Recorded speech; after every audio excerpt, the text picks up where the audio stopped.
ओम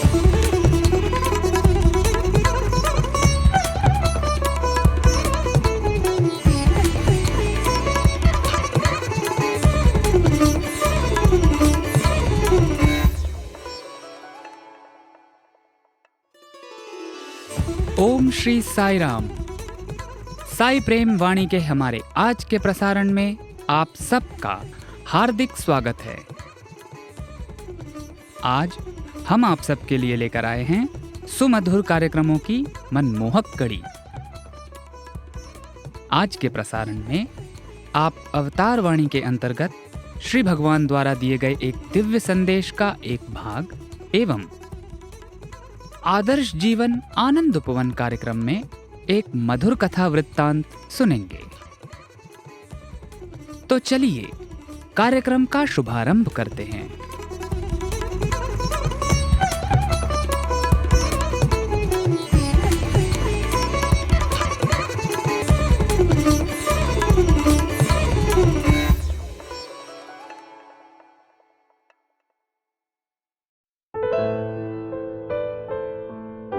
अब प्रस्तुत है हमारा कार्यक्रम अवतार वाणी। भगवान बाबा की मधुर वाणी में आज एक पद्य हम प्रस्तुत करने जा रहे हैं।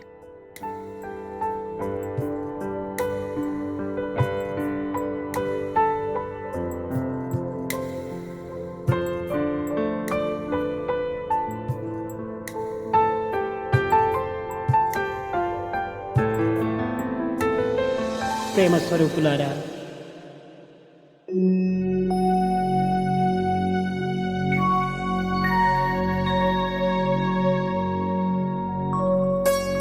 సర్వరూపధరం శాంతం సర్వనామధరం శివం సచ్చిదానందరూపం అద్వైతం సత్యం శివం సుందరం సత్యం శివం సుందరం।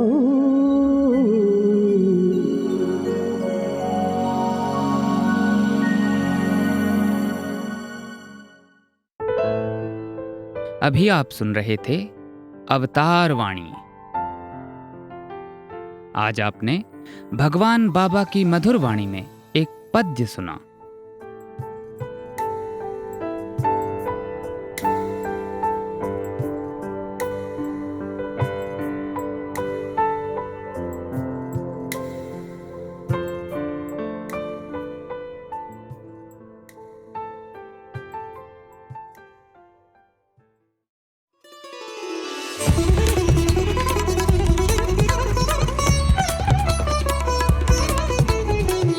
साई प्रेम वाणी, भगवान श्री सत्य साई बाबा का दिव्य संदेश अब हिंदी में।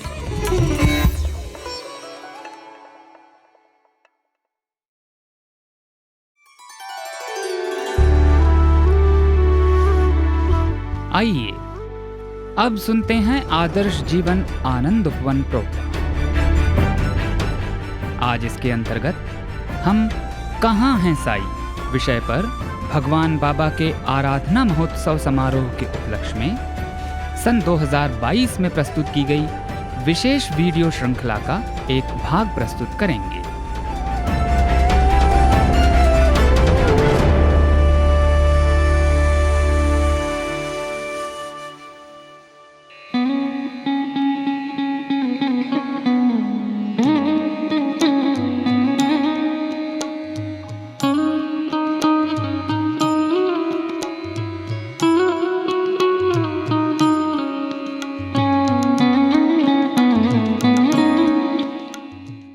भगवान के आराधना महोत्सव के संदर्भ में मुझे भगवान की कही हुई गूढ़ महत्व की बात याद आ रही है।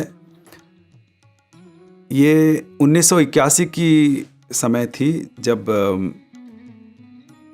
मैं मेरे परिवार में एक घटना घटी जिससे बहुत ही सभी लोग शोक संताप में डूब गए थे। हम लोग हमारे परिवार के समेत 1979 में आए थे यहाँ पर और 1981 में ये घटना घटी। मेरा एक छोटा भाई था जो ईश्वरम्मा स्कूल के इंग्लिश मीडियम 10th स्टैंडर्ड में पढ़ रहा था उस समय, और इस 1981 में मेरे इस भाई की डेथ हो गई थी। ये डेथ एक्सीडेंटल हुई थी क्योंकि वो स्कूल में ही प्रेमिसेस में ही गिर गए थे और 72 घंटों में ही उनका देहांत हो गया था। उस समय स्वामी पुट्टपर्ती में नहीं थे, वो वृंदावन में थे, और हम तो आए हुए यहाँ सिर्फ 2 साल हुए थे और मेरे माँ पिताजी को बहुत ही समझ नहीं आ रहा था ये क्या हो गया। तो इस दुख में डूबे हुए पिताजी को तो बहुत ही कठिन समय था, और भगवान ने उस समय एक चिट्ठी लिखा मेरे फादर को वृंदावन से, और उस चिट्ठी को पढ़ने के बाद मेरे फादर का दुख तो मिट गया, क्योंकि स्वामी ने इतना सांत्वना दिया कई बातों कहकर उसमें।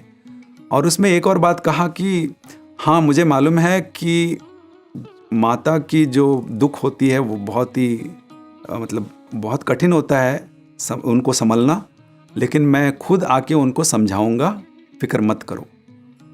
तो उसी तरह जिस तरह स्वामी ने कहा, स्वामी वृंदावन से वापस आए कुछ समय बाद और इंटरव्यू दिए थे मदर फादर को। तो कई इंटरव्यूज़ में स्वामी ने कई तरह से समझाकर बुझाकर मदर को समझा रहे थे। तो इतनी बातों से कहने के बावजूद मेरी माँ रो रही थी। वो तो सहज ही है, 16 साल का बच्चा जब खो जाते हैं तो आपको कठिन होता है, और जब आप ज़िंदगी के बारे में ज़्यादा कुछ जानते नहीं हो, स्वामी को जानते हैं हम, लेकिन रियलिटीज़ जब फेस करते हैं तो अलग होती है बात। तो उस समय स्वामी ने कहा कि देखो माँ, तुम फिक्र मत करो, वो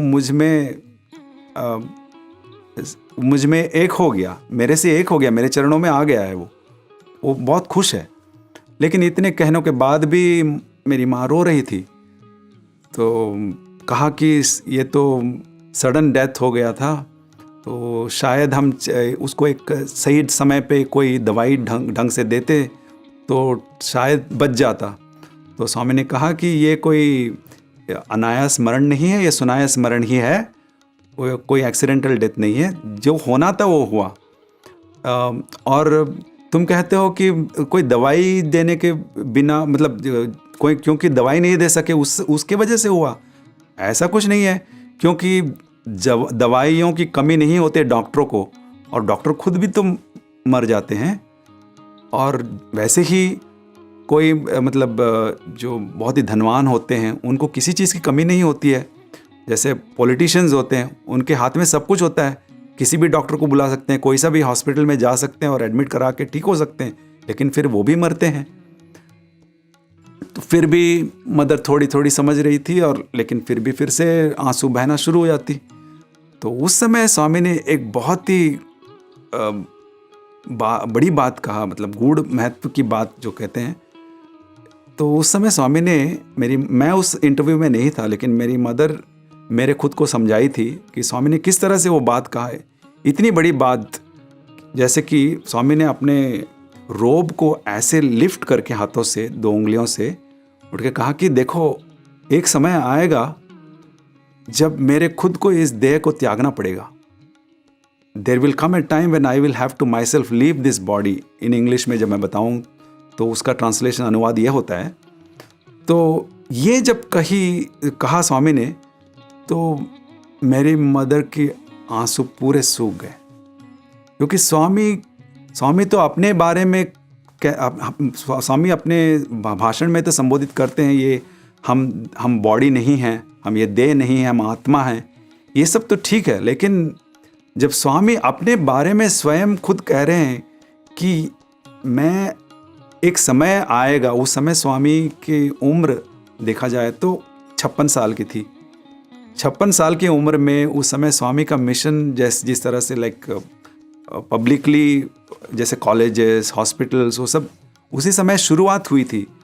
उस समय भी स्वामी जब बहुत ही यंग थे, और उस समय भी स्वामी ये बता रहे थे कि देखो ये बॉडी, मैं भी ये बॉडी नहीं हूँ, क्योंकि स्वामी जो हैं वो हमको जो सिखा रहे हैं वो खुद इस स्थिति में जी रहे हैं हमारे संग। जैसे कि वो हम जैसे कहते हैं ना, दो जो निराकार आकार रूप में हमारे सामने हैं, जो इनफाइनाइट है, जो असीम है, जो असीमित है, वो सीमित देह में स्थित हमारे समक्ष हैं। तो इस सत्य को न भूलते हुए अपने मिशन को स्वामी ने कैसे बढ़ाया। जब उस समय मेरे स्वामी से मेरे स्वामी ने ये कहा ये बात, तो मेरी मदर की आंसू तो सूख गए। यस, उनको तो सांत्वना मिली। तो लेकिन इस समय जब इतने सालों के बाद हम जब स्वामी हमारे समक्ष नहीं रहे, तो हमारे आंसू भर आते हैं आज। लेकिन फिर भी वो स्वामी की ही अनुग्रह से ही हम इसको सह सके हैं। तो और स्वामी जैसे तो कोई भी नहीं है ऐसी परिस्थितियों से हमें बाहर लाने के लिए। मैंने मदर ही नहीं, मैंने कई लोगों को देखा है मेरे आंखों से। एक पर्टिकुलर इंसिडेंट है, जब स्वामी वृंदावन में थे और एक स्टूडेंट का डेथ हो गया था। तो उनके पेरेंट्स आ रहे थे दिल्ली से, और स्वामी वो शाम की समय थी और स्वामी वृंदावन में खड़े हुए उनकी इंतज़ार कर रहे थे। तो उस समय स्वामी ने हम लोगों से, जो बच्चे स्वामी के पास बैठे हुए थे, स्वामी ने कहा, देखो वो जो माँ आएगी ना, वो रोते आएगी लेकिन हंसते हंसते बाहर जाएगी मेरे से मिलने के बाद। तो हम देख रहे थे कि वो जो मदर थी वो दो लोगों के कंधों पे हाथ रख के पाँव घसीटते हुए, क्योंकि दुख से भारी हो गई थी उनका शरीर। तो जैसे ही अंदर गए, स्वामी ऐसा नहीं कि कोई बहुत समय लेके उनको समझा बुझा के बाहर लाएं, सिर्फ 5-7 मिनट में ही बाहर आ गए। और वो जो लेडी थी, वो मदर थी, वो हंसते हंसते बाहर आ गई और इतना हल्का हो गई शायद कि किसी की सहारा की भी ज़रूरत नहीं थी, वो चल पड़ी। और इसी तरह एक और भी लेडी थी जो एक लेक्चरर, उनका डेथ हो गया था। तो उनको भी स्वामी ने बहुत अच्छी तरह से संभाला था। और स्वामी जैसा कोई नहीं इस तरह की चीज़ों से हमें उभारने के लिए बाहर। तो उनसे मैं उस मदर से जिनके जो लेक्चरर का डेथ हो गया था, तो मैं कई महीनों के बाद उनसे अपनी तरफ से एक शोक संताप व्यक्त करना चाहता था। तो मैं उनसे मिला, बोला कि सॉरी करके, आप इतना बड़ा दुख झेलना पड़ा आपको। तो वो बोलते, काहे के लिए, क्या दुख, वो तो स्वामी में स्वामी में प्रवेश हो गया, चाहे मतलब मर्ज हो गया, मुझे कोई दुख नहीं है। तो हमें दुख है कि शायद उनमें दुख है लेकिन उनको खुद को नहीं है। ये भगवान की बड़प्पन है कि किस तरह से लोगों को बाहर निकाल डालते हैं इतनी आसानी से।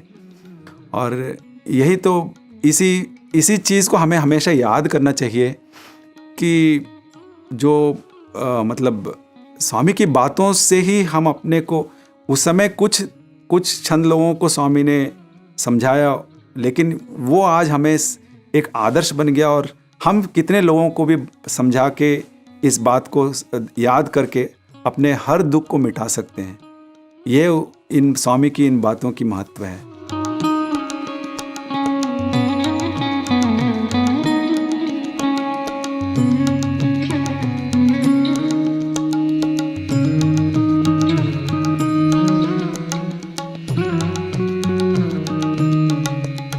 मैं बैंगलोर से हूँ और मेरे हस्बैंड एक आर्मी ऑफिसर हैं जो अब एक प्राइवेट सिक्योरिटी कंपनी में काम करते हैं। भगवान ने मुझे एक स्पेशल चाइल्ड दिया है, जिसे मैं स्पेशल समझती थी, वो मेरे लिए अभी बहुत स्पेशल है, अ वेरी स्पेशल चाइल्ड। और वो केवल भगवान के अनुकंपा और आशीर्वाद से ही हो पाया है। साई कार्तिक जो मेरा बेटा है, जब 2.5 साल का था, हम लोग परती आए थे और परती से वाइट फील्ड गए थे स्वामी के दर्शन के लिए। स्वामी ने अपनी असीम कृपा से आशीर्वाद दिया और हमें ये एहसास दिलाया कि जो कार्तिक भजन गाता है या जो वो अपने जिस व्यक्तिगत अनुभव से वो जीवन व्यतीत करता है उससे हमें प्रेरित करता है। कार्तिक एक स्पेशल चाइल्ड है क्योंकि वो अपनी भावनाओं को व्यक्त नहीं कर सकता। भावनाएं व्यक्त करना, पहले तो भूख भी व्यक्त नहीं कर सकता था। आज वो 24 साल का है। वो भजन गाता है, रुद्रम चांट करता है, पियानो बजाता है, और ये केवल और सिर्फ स्वामी की कृपा और आशीर्वाद से ही हो पाया है। आज हम प्रशांति निलयम आते हैं और वही भावना हम अनुभूत करते हैं जो स्वामी फिजिकल फॉर्म में थे। आज स्वामी फिजिकल फॉर्म में नहीं है, लेकिन चारों ओर उन्हें हम देखते हैं, चारों ओर उनका एहसास होता है। यही दिव्य वाइब्रेशन जब हम कुलवंत हॉल में बैठ के भजन गाते हैं, वेदम सुनते हैं, तो हम उसी दिव्य अनुभूति का अनुभव करते हैं जब स्वामी फिजिकल फॉर्म में थे।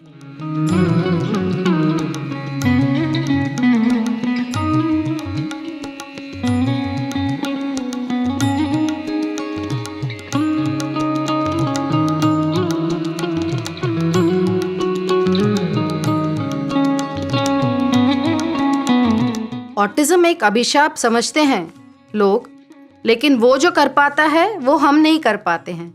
वो नित्य स्वामी के भजन गाता है, स्वामी की भावनाओं में रहता है और हमें प्रेरित करता है कि हमें किस तरह से अपना जीवन व्यतीत करना चाहिए। कितनी भी कठिनाई क्यों ना हो, अगर स्वामी का हाथ हमारे हाथ में हो तो कोई भी कठिनाई मुश्किल नहीं है, हम आसानी से उसे पार कर सकते हैं।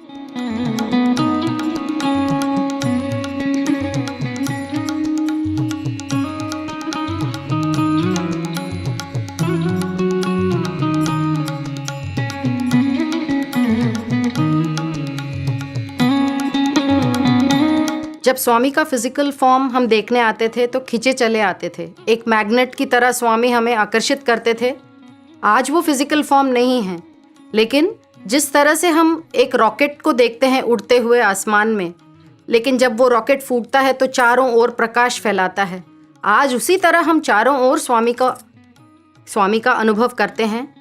और स्वामी के दिव्य वाइब्रेशन आज भी उतना ही हम अनुभव कर सकते हैं जितना पहले था, और हम अनुभव करते रहेंगे।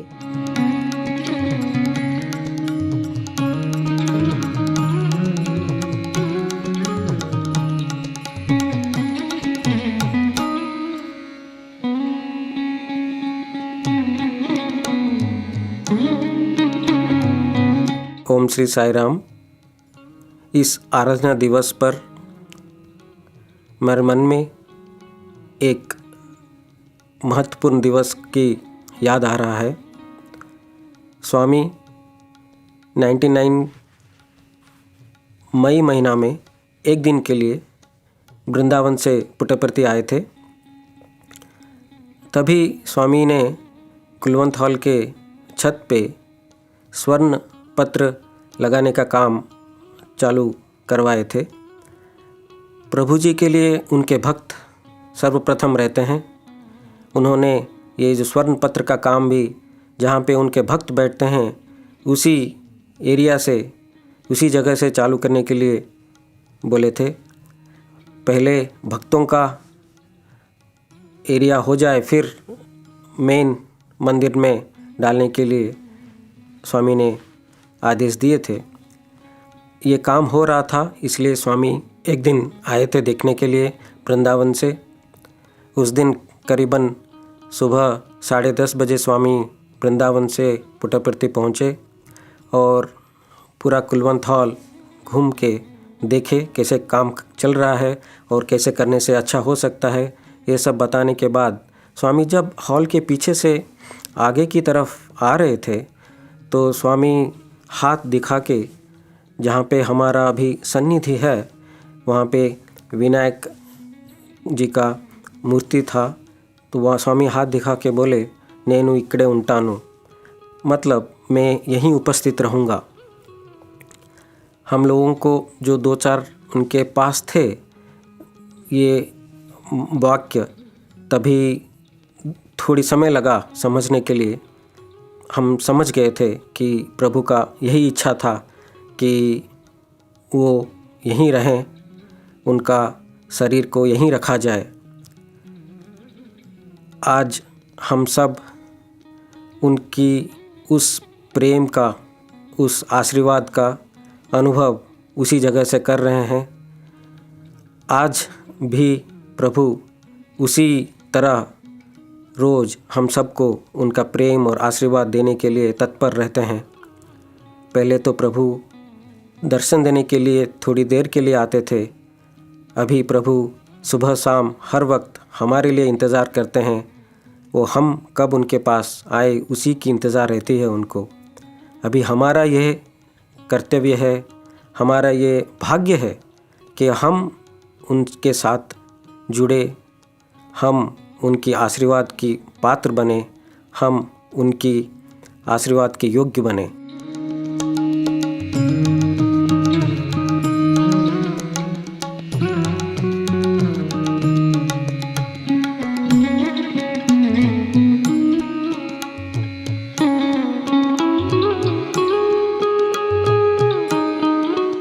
स्वामी की फिजिकल फॉर्म ना होते हुए भी हम उनका आशीर्वाद, उनकी शक्ति को यहाँ अनुभव करेंगे और उससे प्रेरणा लेके हम अपना जीवन सफल बना सकते हैं।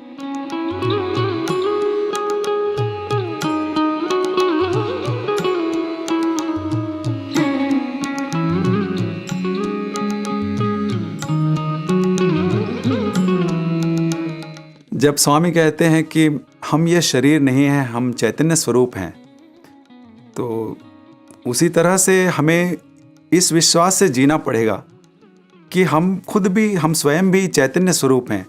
और स्वामी तो हमारे समक्ष जब अवतार के रूप में आए थे तो हमारे समक्ष चैतन्य स्वरूप में ही थे, याद दिलाते हुए कि ये शरीर नहीं है।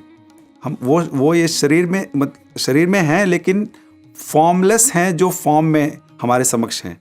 स्वामी आने से पहले भी हमारे भगवान के रूप में थे, और जब थे तो भगवान के स्वामी के रूप में, आकार रूप में हमारे समक्ष थे, और इधर से देह त्यागने के बाद भी स्वामी हमारे समक्ष हैं, और भी हैं, क्योंकि वो हमारे दिलों में स्थापित होके गए हैं। और इस विषय को हम याद करते जिए तो कभी किसी चीज़ की कमी महसूस नहीं होगी, और हमें इतनी शक्ति मिलेगी कि भवसागर पार करना बहुत ही आसान हो जाएगा हमें।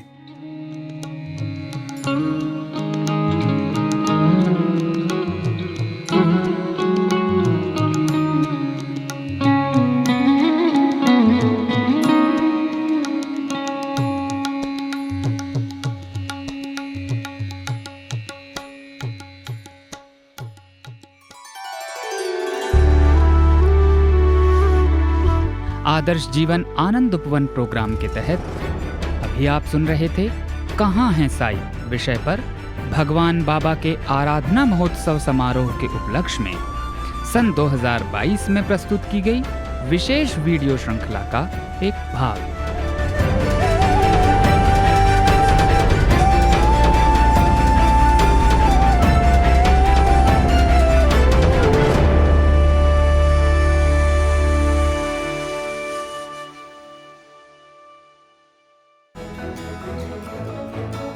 इसी के साथ हमारे साईं प्रेम वाणी कार्यक्रम का समापन होता है। उम्मीद है हमारा आज का कार्यक्रम आपको पसंद आया होगा।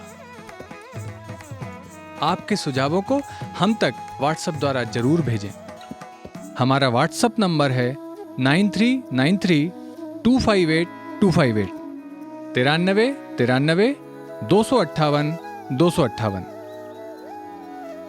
हिंदी भाषा में हमारी ये सभी प्रस्तुतियां YouTube पर भी उपलब्ध हैं। इन्हें वहां देखने सुनने के लिए हमारे YouTube चैनल को सब्सक्राइब करें और कमेंट बॉक्स में अपने सुझाव देना ना भूलें।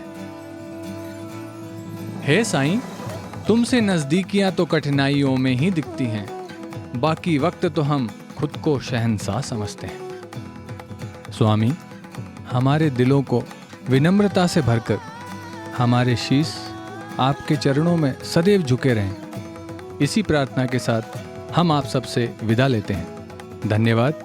जय साईं राम।